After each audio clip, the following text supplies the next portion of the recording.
Hello everyone, I am Srishti and आज जो हम टॉपिक करने वाले हैं वो है सेल, क्लास 9 का cell topic, the building blocks of life. ये टॉपिक बच्चों बहुत ही ज्यादा इंटरेस्टिंग भी है एंड ये आपका बायो का चैप्टर है। सो जिन भी बच्चों ने अभी तक ये चैप्टर नहीं पढ़ा है, नहीं कवर किया है, तो वो अगर ये वीडियो देखेंगे तो उनका जो बेस है इस चैप्टर का वो बिल्कुल क्लियर हो जाएगा। बहुत इजीली आपको इस वीडियो में मैं बताती हूँ कि हमारी हर एक सेल ऑर्गेनेली का क्या फंक्शन होता है। तो आइए शुरू करते हैं मेरे साथ। सो हमारा फर्स्ट टॉपिक है what is cell. What is cell? Cell क्या होता है? Cell, the cell is the basic structural and functional unit of life. देखिए ये हमारा सेल है। सेल जो है हमारा basic structural and functional unit of life है। क्यों है, क्यों बोला जाता है? बहुत ज्यादा ये एक इम्पोर्टेंट भी क्वेश्चन है कि why cell is known as the fundamental unit of life. तो इसका यही आंसर होता है बच्चों कि जितने भी हमारे लाइफ के एसेंशियल वर्क्स हैं वो सारे सेल के द्वारा किए जाते हैं। हमारी बॉडी में जो भी रेस्पिरेशन होता है, वेस्ट एक्सक्रीशन होता है, जितने भी हमारी बॉडी में फंक्शंस हैं वो सब के सब within the cells take place होते हैं। तो सेल जो है हमारी बॉडी में बहुत ज्यादा इंपॉर्टेंट रोल प्ले करते हैं। Like all living organisms are made up of cells. जितने भी जीवित प्राणी हैं, जितने भी लिविंग ऑर्गेनिजम्स हैं वो सब के सब सेल्स से बने होते हैं। सबके सब सेल्स मौजूद होते हैं सभी के अंदर। आपको पता होगा, आपने लेवल ऑफ ऑर्गेनाइजेशन पढ़ा होगा पहले भी। सेल्स होते हैं, जब हमारे पास सेल्स इकट्ठे होते हैं तो वो टिश्यूज बनते हैं, टिश्यूज से आगे ऑर्गन्स बनते हैं, ऑर्गन से आगे ऑर्गन सिस्टम डेवलप होता है। एंड जब हमारी बॉडी में ऑर्गन सिस्टम डेवलप हो जाते हैं, जैसे कि हमारी बॉडी में डाइजेस्टिव सिस्टम है, वो पूरा एक ऑर्गन सिस्टम है। हमारी बॉडी में एक्सक्रीटरी सिस्टम है, रेस्पिरेटरी सिस्टम है। तो ये पूरे पूरे ऑर्गन सिस्टम्स जब हमारी बॉडी में डेवलप हो जाते हैं तो एक न्यू ऑर्गेनिजम्स का जन्म होता है, राइट? तो आइए आगे बढ़ते हैं हमारी नेक्स्ट स्लाइड के साथ, जो है सेल थ्योरी। देखिए सेल थ्योरी में कुछ नहीं है, बस आपको ये चीज बताई गई है कि ये जो सेल की थ्योरी है ये किसने दी थी, राइट? देखिए in 1965 Robert Hooke first observe tiny compartments in कॉक under a microscope and called them cells. सबसे पहले अब हम चलते हैं बच्चों 1665। डेट्स जो हमें कभी याद ही नहीं रहती है, बट इट्स ओके, थोड़ा सा याद रख लो कि 1665 में रॉबर्ट हुक जी नाम के एक हमारे थे जिन्होंने की बताया कि कॉक के अंदर इन्होंने सेल्स को डिस्कवर किया था, राइट? तो सबसे पहले थे हमारे रॉबर्ट हुक। उसके बाद साइंटिस्ट मैथ्यूस क्लैरेन ने, जो कि एक बॉटनिस्ट थे, इन्होंने क्या किया कि इन्होंने भी यही चीज प्रपोज करी कि जितने भी प्लांट्स हैं, जितने भी एनिमल्स हैं, उन सब में सेल्स होते हैं, राइट? सारे के सारे सेल्स से बने होते हैं। Finally Rudolf Virchow added that new cells arise only from pre existing cells. फिर भाई हमारे थर्ड आते हैं जो है हमारे रुडोल्फ विर्चो। इन्होंने क्या किया, इन्होंने बताया कि जो हमारे एग्जिस्टिंग सेल्स हैं, अब सपोज एक बॉडी है, उसमें जो भी सेल्स मौजूद हैं उन्हीं सेल्स से और भी नए नए सेल्स बनते हैं। यानी न्यू जो सेल्स का बिल्डअप होता है वो पुराने सेल्स से ही होता है जो प्री एग्जिस्टिंग ऑलरेडी बॉडी में एग्जिस्ट करते हैं, ठीक है? तो इनकी क्या थ्योरी थी बच्चों? All living organisms are made up of cell. जितने भी, सबसे पहला इन्होंने क्या पॉइंट दिया कि जितने भी हमारे लिविंग ऑर्गेनिजम्स हैं वो सभी के सभी सेल से बने होते हैं। Number second, the cell is the basic unit of life. Cell जो है बेसिक यूनिट है लाइफ की। जैसे कि मैंने आपको पहले भी बताया, सेल्स होंगे तो टिश्यू फॉर्मेशन होगा, टिश्यू फॉर्मेशन होगा तो हमारा ऑर्गन बनेगा, ऑर्गन से ऑर्गन सिस्टम्स, ऑर्गन सिस्टम होगा तो पूरा का पूरा हमारा ऑर्गेनिज्म बन जाएगा, right? Third, all cells come from pre existing cells. जितने भी हमारे सेल्स हैं वो पहले जो हमारी बॉडी में मौजूद सेल्स हैं, ऑलरेडी एग्जिस्ट कर रहे हैं, उन्हीं से बनते हैं, राइट? तो आइए नेक्स्ट टॉपिक की तरफ हम अपने बढ़ते हैं, टाइप्स ऑफ ऑर्गेनिजम्स। ये बिल्कुल बेसिक चीजें हैं इस चैप्टर की जो मैं आपके साथ शेयर कर रही हूँ अपनी इंफॉर्मेशन। सो जितने भी ऐसे बच्चे हैं जिन्हें इस चैप्टर का बेसिक क्लियर नहीं है वो प्लीज मेरी वीडियो को एंड तक देखें, एक भी पॉइंट स्किप ना करें, आपके सारे डाउट्स क्लियर हो जाएंगे। टाइप्स ऑफ ऑर्गेनिजम्स, देखिए हमारे 2 टाइप्स के ऑर्गेनिजम्स होते हैं, यूनिसेल्यूलर एंड मल्टीसेल्यूलर। देख सकते हैं आप, यूनिसेल्यूलर ऑर्गेनिजम्स जो होते हैं उनके पास सिंगल सेल होता है, आपको नाम से ही पता चल रहा है, uni means one, multi means many. Uni मतलब एक, मल्टी मीन्स बहुत सारे। तो जो बच्चे एक सेल से बने होते हैं वो यूनिसेल्यूलर होते हैं। हमारे पास एग्जाम्पल में amoeba, bacteria and paramecium, example इसके टिप्स पे रखना। यूनिसेल्यूलर मीन्स अमीबा, डायग्राम में भी देखा आपने ऐसे उड़ता हुआ था, देखा होगा सभी ने, right. So unicellular means amoeba, right. And multicellular, हम खड़े हैं भाई सेल से भरपूर, हमारे अंदर सेल्स ही सेल्स हैं, तो मल्टीसेल्यूलर मीन्स ह्यूमंस। ओके, तो ये आप एग्जाम्पल याद रखिएगा यूनिसेल्यूलर एंड मल्टीसेल्यूलर के बीच। नेक्स्ट, अब हमारा टॉपिक आता है सेल स्ट्रक्चर। अब हम इतनी देर से सेल सेल कर रहे हैं तो भाई उसके स्ट्रक्चर के बारे में भी तो पढ़ना पड़ेगा ना कि क्या स्ट्रक्चर है आखिर सेल का। तो सेल का स्ट्रक्चर है सेल मेम्ब्रेन। सबसे पहले हम सेल मेम्ब्रेन की बात करते हैं, ठीक है। तो ये है हमारी सेल मेम्ब्रेन, राइट। अगर हम अपने एक बार सेल वाली स्लाइड पे जाएं, जो कि हमारी सेल वाली स्लाइड है, अगर हम उसमें देखें, ये देखिए, ये जो है आपका, this is cell membrane, means cell को कवर जिसने कर रखा है पूरे, ये देखिए ये आपकी सेल मेम्ब्रेन है, आपको नजर आ रही होगी, ठीक है। तो अब हम इस सेल मेम्ब्रेन के बारे में पढ़ेंगे कि ये क्या है और इसका फंक्शन क्या है, राइट। तो आइए चलिए अब हम सेल मेम्ब्रेन के बारे में डिटेल में पढ़ते हैं। सेल मेम्ब्रेन क्या है? एक थिन फ्लेक्सिबल आउटर कवरिंग है। क्या है ये? एक थिन यानी पतली सी बट फ्लेक्सिबल आउटर कवरिंग है एक सेल की, राइट। ये क्या कंट्रोल करती है? ये मूवमेंट को कंट्रोल करती है। मींस सेल है, कोई भी सामान आ रहा है तो वो अंदर एंटर करेगा या नहीं करेगा, ये डिसाइड करेगी कौन? हमारी सेल मेम्ब्रेन डिसाइड करेगी ये, राइट। सेल है, कोई भी चीज आ रही है तो वो अंदर एंटर लेगी या नहीं, ये डिसीजन कौन लेता है? सेल मेम्ब्रेन लेती है, ठीक है। और सेल मेम्ब्रेन का क्या फंक्शन होता है बच्चों? ये सेल शेप को मेंटेन करती है एंड मैंने अभी आपको बताया कि न्यूट्रिएंट्स, वेस्ट, जो भी चीज का ट्रांसपोर्ट होता है उसके लिए रिस्पॉन्सिबल कौन होती है? सेल मेम्ब्रेन ही रिस्पॉन्सिबल होती है। यहां से क्वेश्चन उठ के आता है बच्चों कि इसको सिलेक्टिवली परमिएबल मेम्ब्रेन क्यों कहा जाता है? Why cell membrane is known as selectively permeable membrane? Because selectively, नाम से ही आपको पता चल रहा है, सिलेक्टिव मीन्स गिनी चुनी चीजें, सिलेक्टेड चीजें, ये गिनी चुनी या सिलेक्टेड चीजों को ही अंदर आने देती है, अदरवाइज ये एंट्री बिल्कुल बैन कर देती है कि नो, ये चीज अंदर अलाउड ही नहीं है।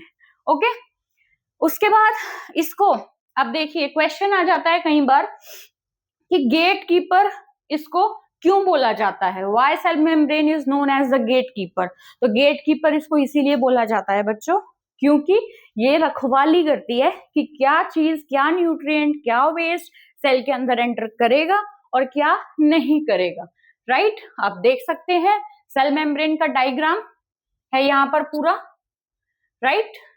चलिए तो आगे हम नेक्स्ट अपने अगले टॉपिक की तरफ बढ़ते हैं जो है हमारा सेल वॉल।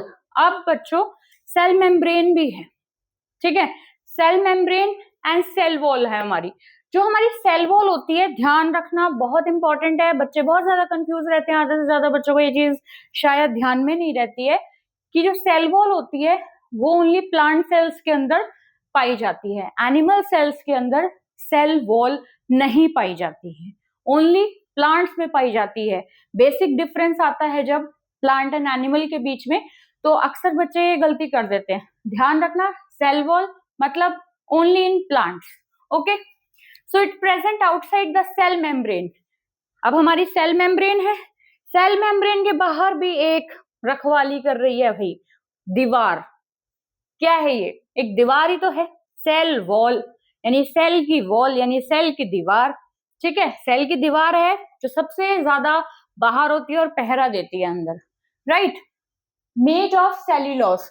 अच्छा, अब प्लांट में पाई जाती है बच्चों, तो जेन्युइन सी बात है कि अगर प्लांट में पाई जा रही है तो सेल्यूलोस से ही बनी होगी, राइट। सेल्यूलोस से बनी होती है। कैसी होती है ये? रिजिड होती है, प्रोटेक्टिव होती है, आउटर लेयर। रिजिड तो होगी बच्चों, आप देखिए कोई भी चीज जब सबसे बाहर होती है, आपको सबसे ज्यादा बाहरी परत होती है, तो वो कैसी होती है? बहुत स्ट्रांग होती है, वो बहुत रिजिड होती है कि कोई उसको हिला ना पाए, टच से मस ना कर पाए। तो ये बहुत ज्यादा रिजिड होती है, प्रोटेक्टिव होती है, आउटर लेयर होती है, राइट। किस किस में पाई जाती है? मैंने अभी आपको बताया, ये प्लांट्स, फंगाई एंड बैक्टीरिया में पाई जाती है, एनिमल्स में नहीं पाई जाती है ये।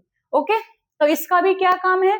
ये शेप देता है, सपोर्ट एंड प्रोटेक्शन देता है। देख लीजिए, ये जो आप देख रहे हैं बच्चों, ये बिल्कुल आउटर, राइट, बिल्कुल आउटर जो हमारी ये है, इसे हम सेल वॉल कहते हैं, राइट। सेल वॉल के अंदर है हमारे जितने भी सेल ऑर्गेनेलीज हैं, सेल के पार्ट्स हैं, वो सारे सेल वॉल के अंदर है, राइट। तो बढ़ते हैं अपने नेक्स्ट टॉपिक की तरफ, जो है हमारा साइटोप्लाज्म। साइटोप्लाज्म क्या होता है? बहुत ही मतलब रटने वाला कुछ नहीं है, बस बेसिक चीजें हैं जो दिमाग में रखनी है आपको, ठीक है। साइटोप्लाज्म क्या होता है? साइटोप्लाज्म का नाम आते ही बच्चों दिमाग में ये चीज बिठा लो, जेली लाइक, जेली की तरह। जेली हम सब ने खाई है ना, आप लोगों ने भी पक्का खाई होगी, ठीक है। Cytoplasm means jelly like. ये जेली लाइक सब्सटेंस होता है inside the cell that maintains cell shape. ये देखिए बच्चों, ये देख रहे हैं आप, ये जितना भी ये आपको दिखाई दे रहा है ब्लू ब्लू, ये सारा हमारा साइटोप्लाज्म है। ये क्या करता है? सेल की शेप मेंटेन करता है। क्या करता है? सेल की शेप मेंटेन करता है। और जितनी भी मेटाबॉलिक एक्टिविटी होती है, ठीक है, जितनी भी मेटाबॉलिक एक्टिविटी होती है, जैसे कि हमारा प्रोटीन सिंथेसिस होता है, ठीक है, हमारा ग्लाइकोलाइसिस का प्रोसेस होता है, वो सारा कहाँ होता है? साइटोप्लाज्म में होता है। तो कभी भी पेपर में अगर आपसे क्वेश्चन पूछ लिया जाए कि अगर साइटोप्लाज्म प्रेजेंट नहीं होगा तो क्या होगा? जाहिर सी बात है, ग्लाइकोलाइसिस का प्रोसेस एंड प्रोटीन सिंथेसिस। आजकल ना एक ये क्वेश्चन बड़े वायरल हैं, आई मीन बहुत ज्यादा पेपर में पूछे जाते हैं कि what will happen if this is not present और दिस इज नॉट प्रेजेंट। अगर माइटोकॉन्ड्रिया प्रेजेंट नहीं है तो क्या होगा, ये प्रेजेंट नहीं है तो क्या होगा। तो ऐसे में आपको उनके क्वेश्चंस ही उनके जो फंक्शंस होते हैं वही मॉडिफाई करके लिखने होते हैं उनके आंसर्स में, ठीक है।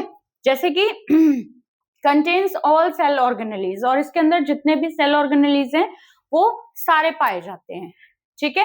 देख सकते हैं आप, जितने भी हमारे सेल ऑर्गेनेलीज हैं वो सारे इसके अंदर पाए जाते हैं।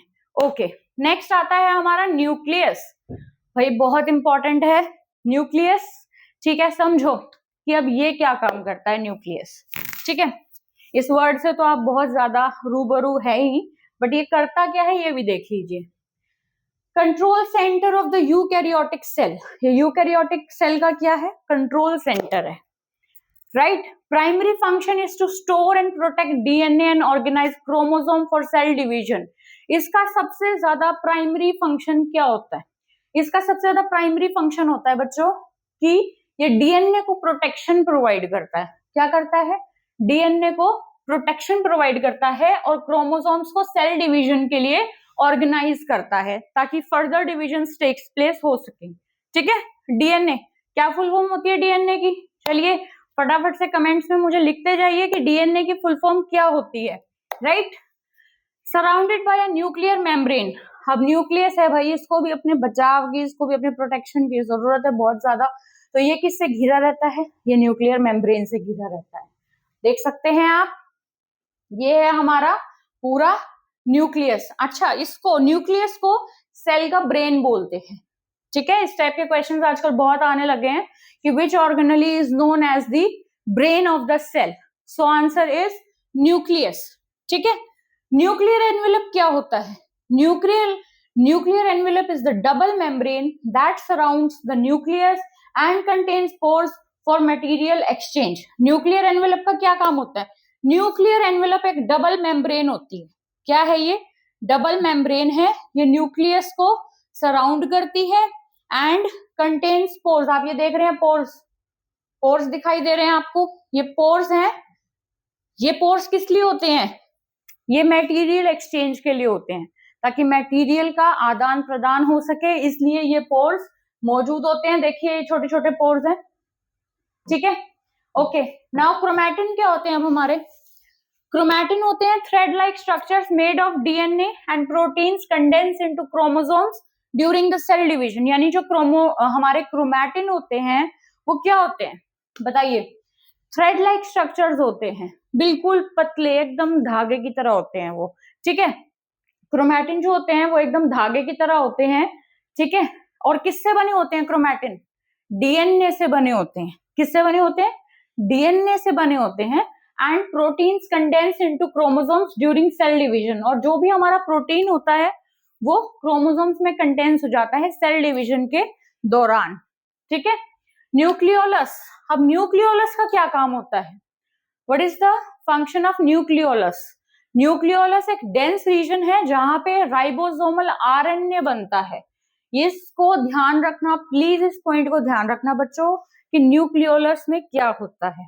न्यूक्लियोलस में आपका राइबोसोमल आरएनए बनता है। अब आरएनए की फुल फॉर्म क्या होती है ये भी प्लीज जरा मेरे को आप लोग कमेंट बॉक्स में बता दीजिए कि आरएनए की फुल फॉर्म क्या होती है, right.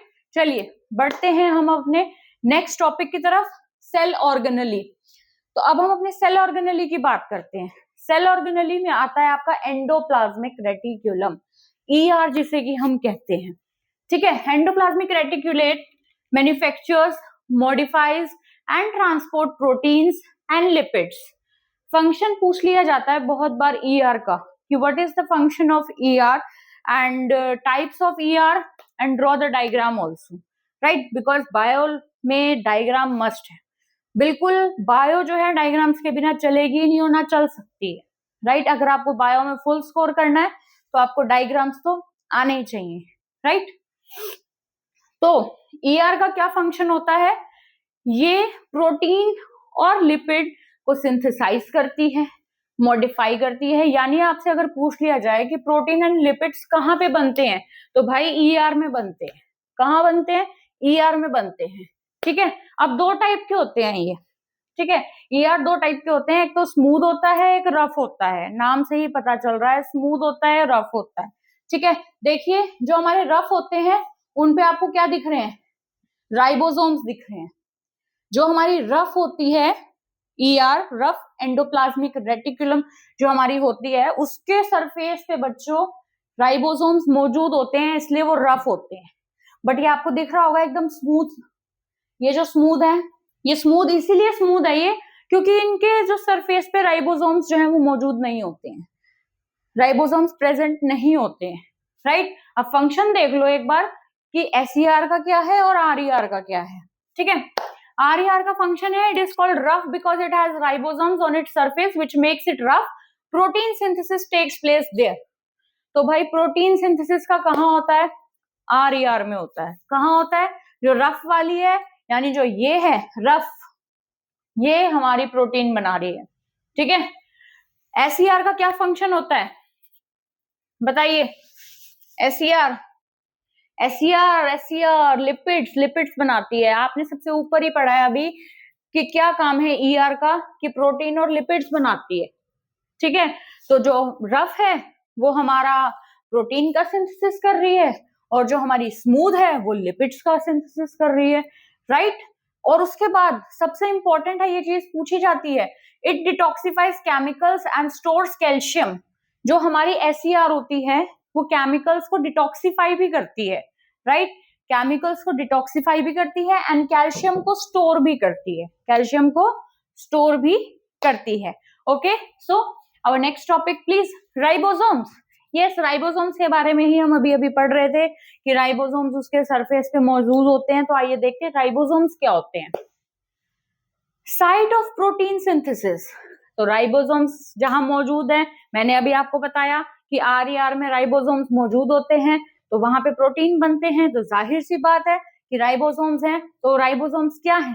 Site of protein synthesis है। प्रोटीन कहाँ बनता है हमारा? राइबोसोम में बनता है। essential molecular machines inside all the living cells, essential molecular machines inside all the living cells, जितने भी लिविंग सेल्स होते हैं ये सब में पाई जाती है।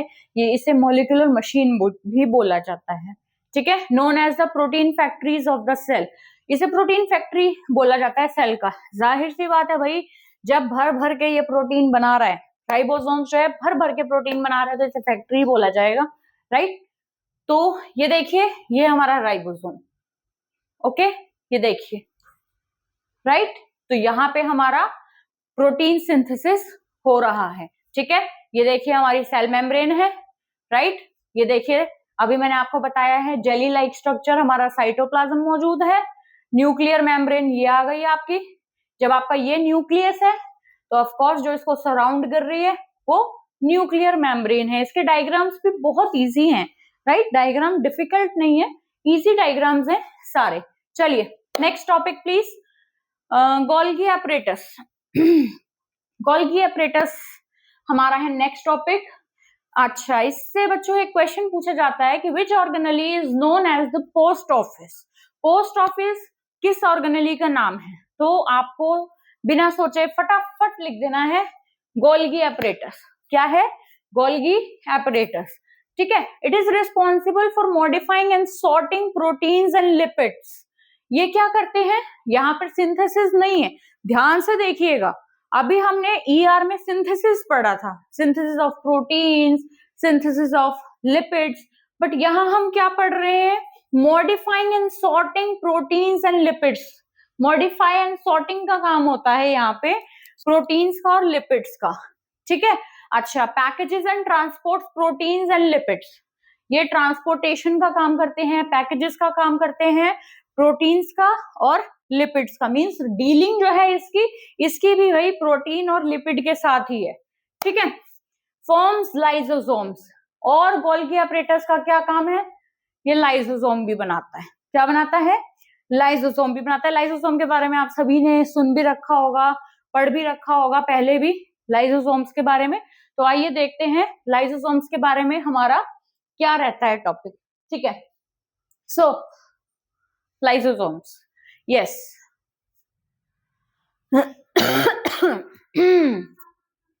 Lysosome membrane bound organelles. Lysosome क्या है? मेम्ब्रेन बाउंड ऑर्गेनेलीज, मींस ऐसे ऑर्गेनेलीज हैं जो मेम्ब्रेन से घिरे हुए हैं, ठीक है, जिनकी जो आउटर कवरिंग है वो मेम्ब्रेन से है, ठीक है।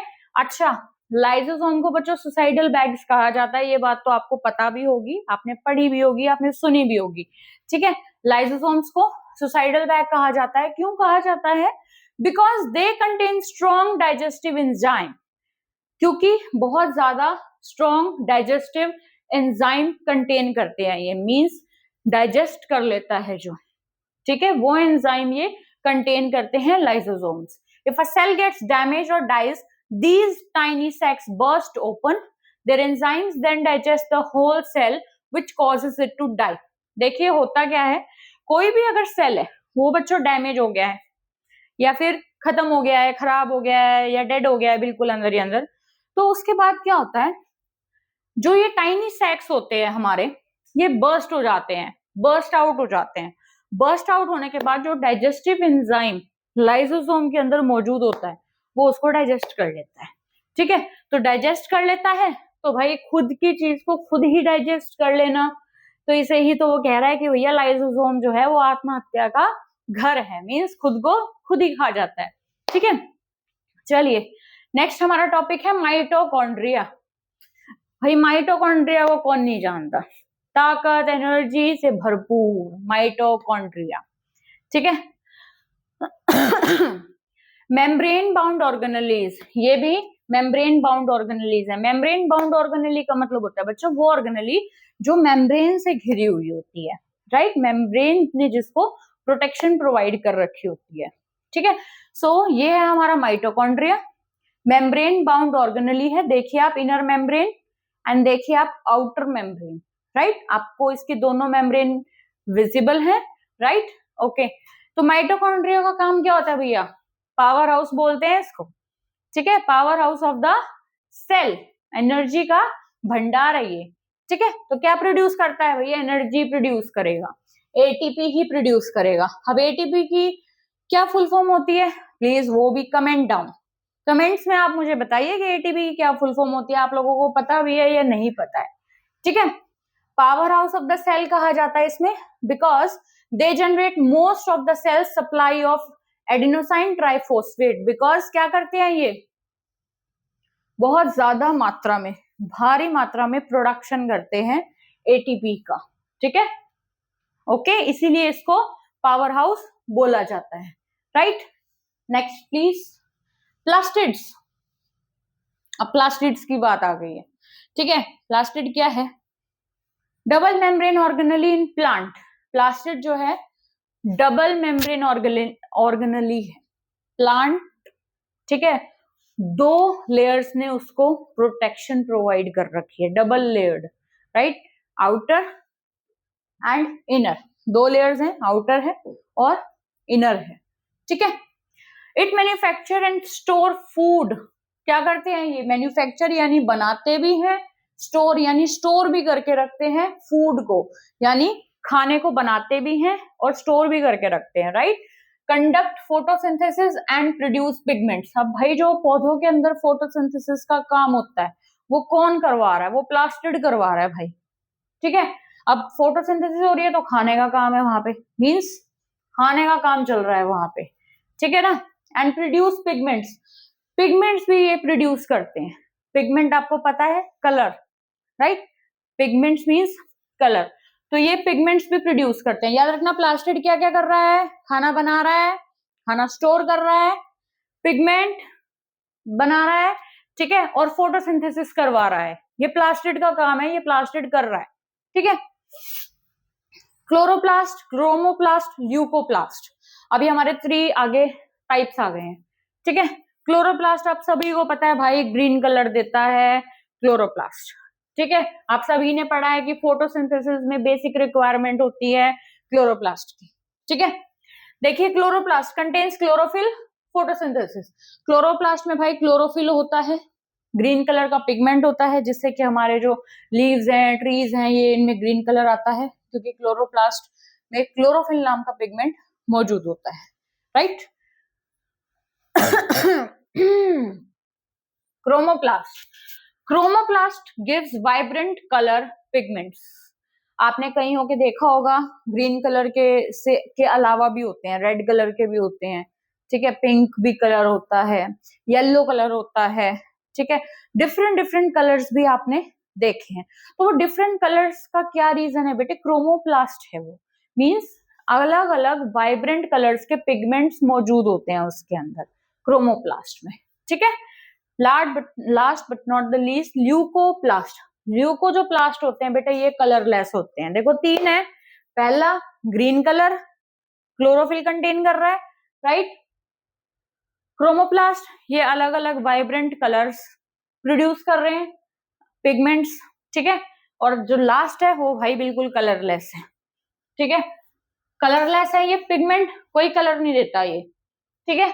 और क्या इसका फंक्शन है? ये फूड को स्टोर करता है, फैट्स, स्टार्च, प्रोटीन्स, यानी फूड को स्टोर करके रखता है। फूड में क्या क्या स्टोर कर लेता है ये? फैट्स को, स्टार्च को और प्रोटीन्स को स्टोर कर लेता है ये, ठीक है।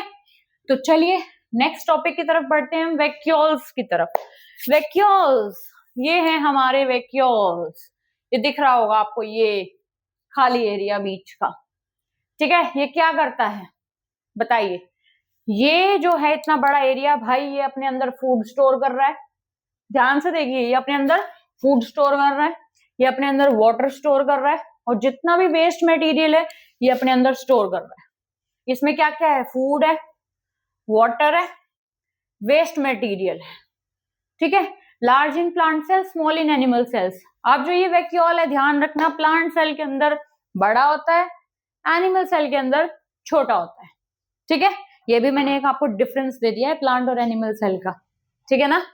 Okay, next difference. अब देखिए डिफरेंस आ गया बच्चों, प्लांट सेल और एनिमल सेल के बीच में भी डिफरेंस आ गया है। देखिए, जो प्लांट सेल होता है वो बड़ा होता है, एनिमल सेल होता है छोटा होता है। ये पहला पॉइंट है, इसको बिल्कुल भी मतलब रटने की जरूरत नहीं है, एक ही बार में समझो और दिमाग में बैठ जाएगा, पेपर में इजीली लिख के आ सकते हो, ठीक है।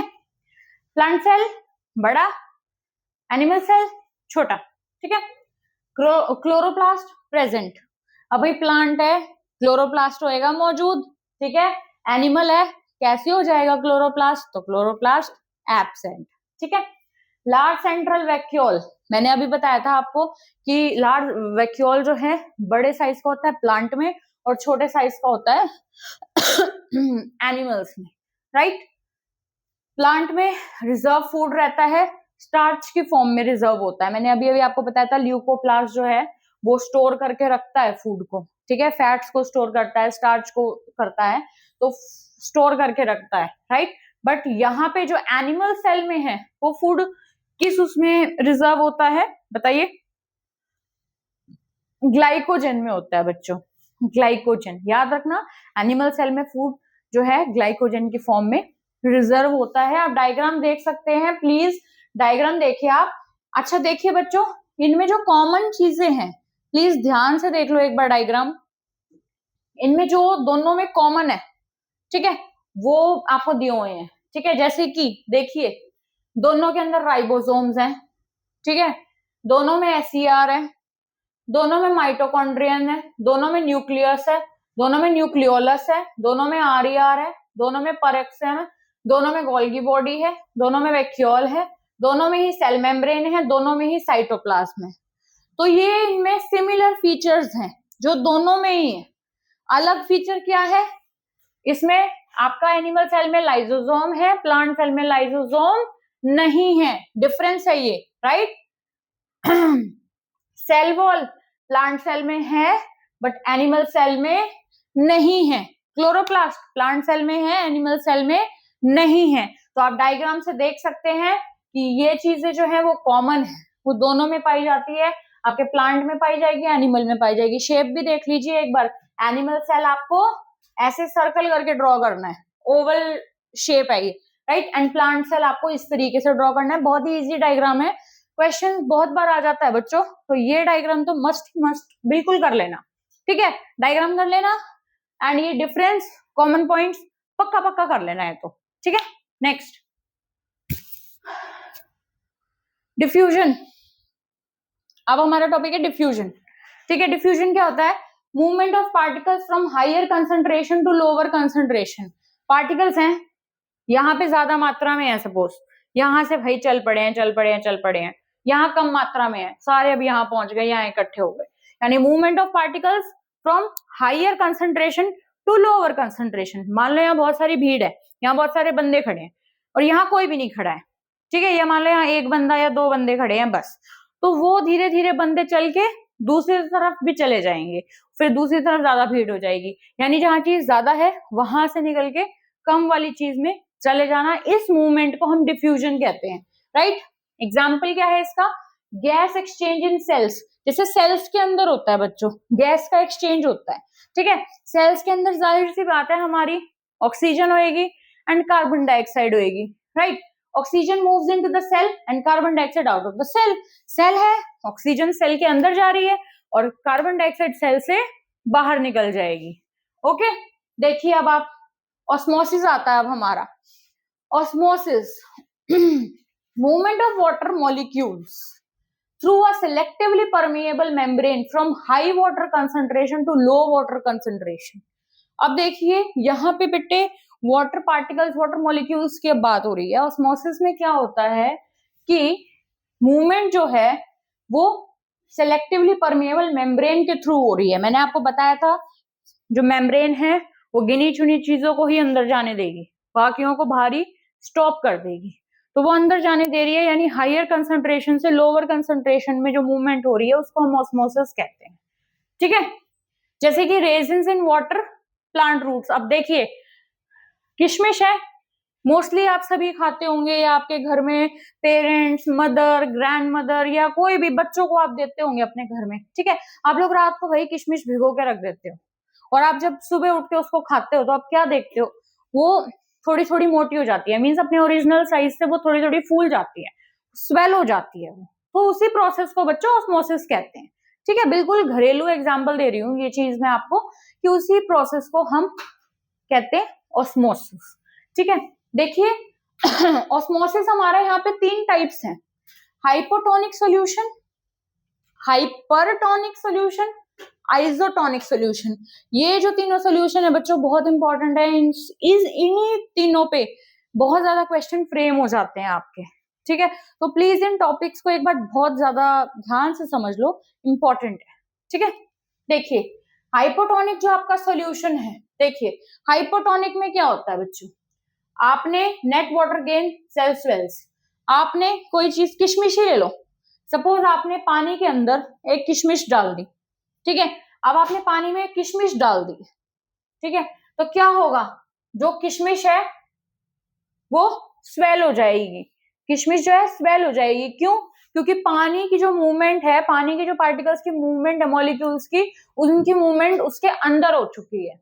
कैसे, देखिए जब आप किशमिश को डालते हो बच्चों, तो जब आपने किशमिश डाली वो बिल्कुल ही सूखी सी होती है, ठीक है, तो उसके अंदर जो कंसंट्रेशन है वो लो है, वो वाटर की लो कंसंट्रेशन है, बट जिस ग्लास में आपने उस किशमिश को डाल दिया है वो पानी से भरपूर है, तो पानी ज्यादा है उसके अंदर, और मैंने आपको अभी भी बताया है कि movement of the water molecules from the higher concentration to the lower, ज्यादा से कम में जब मूवमेंट होएगी, यानी जो ग्लास में पानी है वो किशमिश के अंदर एंट्री लेना स्टार्ट कर देगा, और जब वो किशमिश के अंदर एंट्री लेगा तो भाई उसको तो स्वेलिंग आ ही जाएगी, वो तो सूज जाएगी बेचारी, है ना, तो वो स्वेलअप हो जाएगी।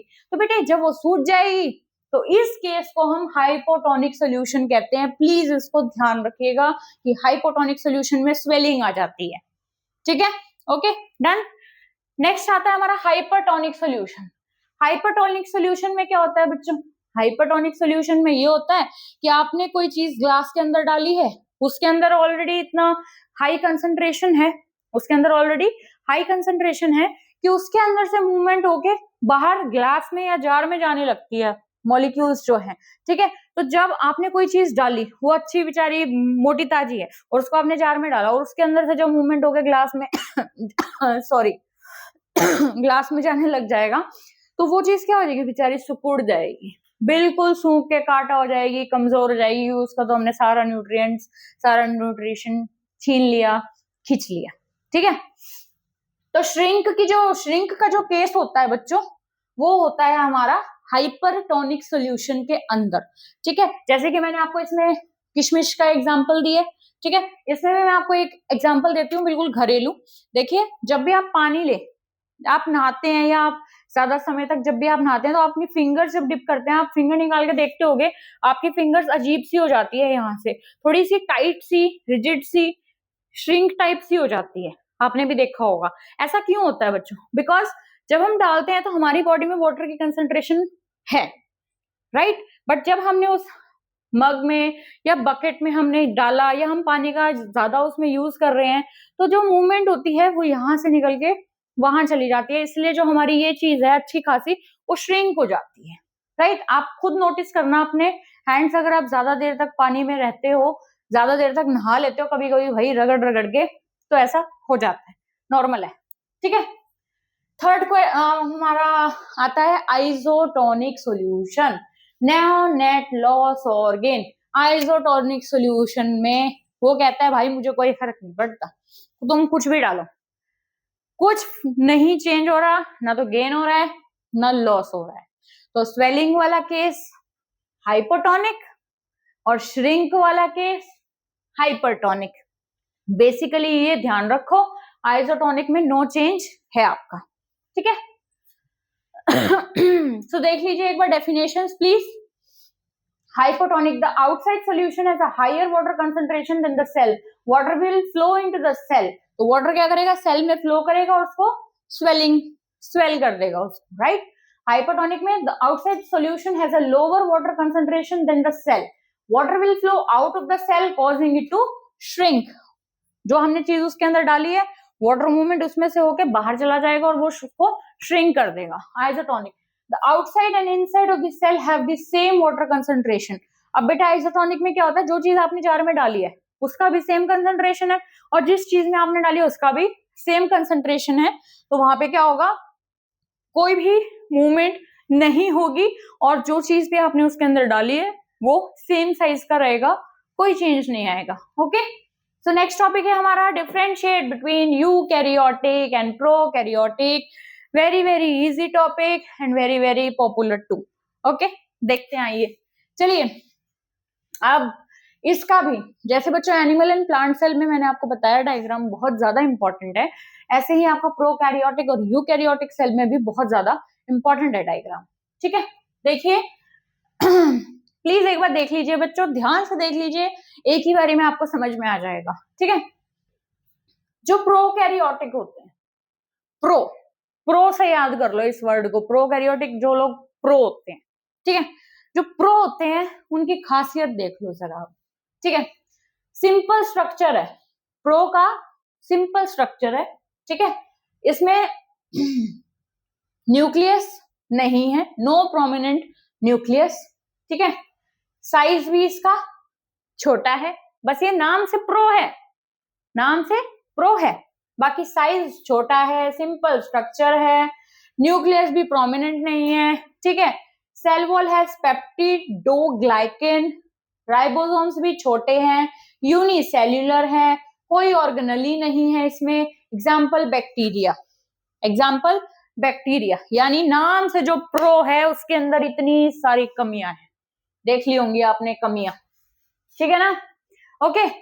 अब जो यूकैरियोट्स हैं, अब उनको देखते हैं भाई, यूकैरियोटिक्स में क्या क्या है। इनका जो स्ट्रक्चर है वही बड़ा कॉम्प्लेक्स है ये। ठीक है, न्यूक्लियस भी है इनमें, इनका साइज भी बड़ा है, सेल वॉल है काइटिन और सेल्यूलोस। ठीक है, राइबोसोम्स बड़े हैं, यूनिसेल्युलर भी है ये और मल्टीसेल्युलर भी है, मेम्ब्रेन बाउंड ऑर्गेनेलीज है। एग्जाम्पल, अब भाई इसमें इतनी खूबियां बता दी हैं तो जाहिर सी बात है हम ह्यूमन का एग्जाम्पल इसमें ना है ऐसा तो हो नहीं सकता। ठीक है, human, plant, fungi and protist. ठीक है ना, इनमें से आप 3 भी एग्जाम्पल याद रख लोगे, आप लोगों का काम बन जाएगा। ह्यूमन याद रख लो, प्लांट याद रख लो, फंगाई याद रख लो, दैट्स इट। अब डायग्राम देख लो भाई, देखिए डायग्राम, दोनों में कॉमन चीजें क्या है, ऐसी चीज जो दोनों में ही मौजूद है, दोनों में ही डीएनए है बच्चों।